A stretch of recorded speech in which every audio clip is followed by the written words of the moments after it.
ជំរាបសួរពុកម៉ែបងប្អូនថ្ងៃនេះយើងមានមុខម្ហូបមួយមុខហៅថាឆាត្រីខកំប៉ុងតោះឥឡូវយើងទៅមើលពីរបៀបធ្វើទាំងអស់គ្នាដំបូងយើងមានត្រីខ2កំប៉ុងហើយបន្លែយើងមានស្លឹកខ្ទឹមបារាំងម្ទេសត្រសក់ហើយនិងសាឡាត់ស្រួយតោះដំបូងយើងចាប់ផ្ដើមដំខ្ទឹមហើយហាន់វាឲ្យល្អិតតូច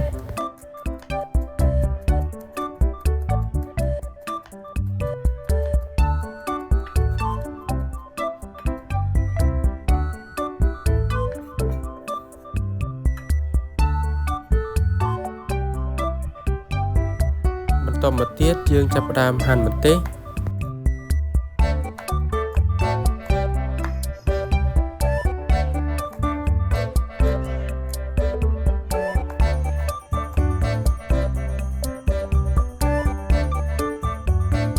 បន្តមកទៀតយើងចាប់ផ្ដើមចិតខ្ទឹមបារាំង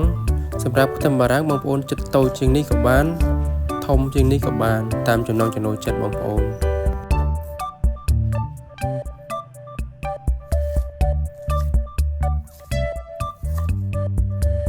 ឥឡូវយើងចាប់ផ្ដើមឆាដំបូងយើងដាក់ខ្ទះឲ្យក្តៅហើយចាក់ខ្លាញ់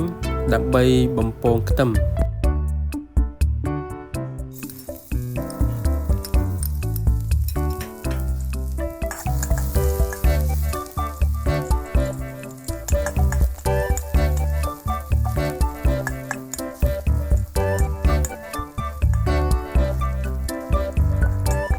បន្ទាប់ពីខ្ទឹមឡើងក្រហមហើយយើងចាប់ផ្ដើមដាក់ស្ករសបងប្អូនមានស្ករក្អមដាក់ស្ករក្អមក៏បានបងប្អូនស្ករសនេះខ្ញុំដាក់1ស្លាបព្រា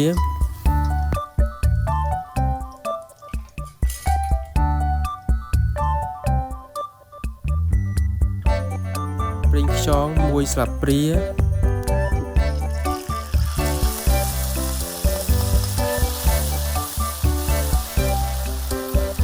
ត្រី1ស្លាបព្រា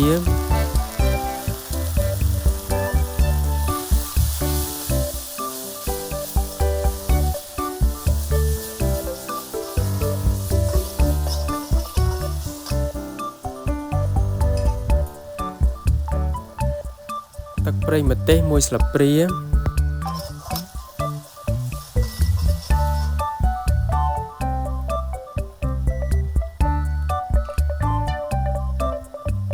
ចេង1ចុងស្លាបព្រា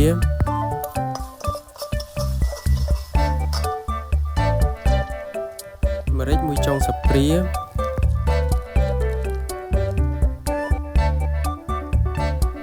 បន្ទាប់មកយើងចាក់ម្ទេសដែលហាន់រួចចូល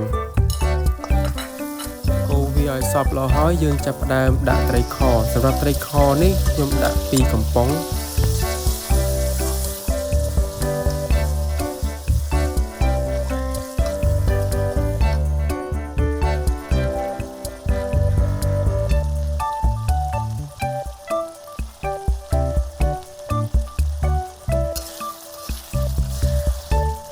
បន្ទាប់មកយើងចាប់ផ្ដើមដាក់ខ្ទឹមបារាំងចូល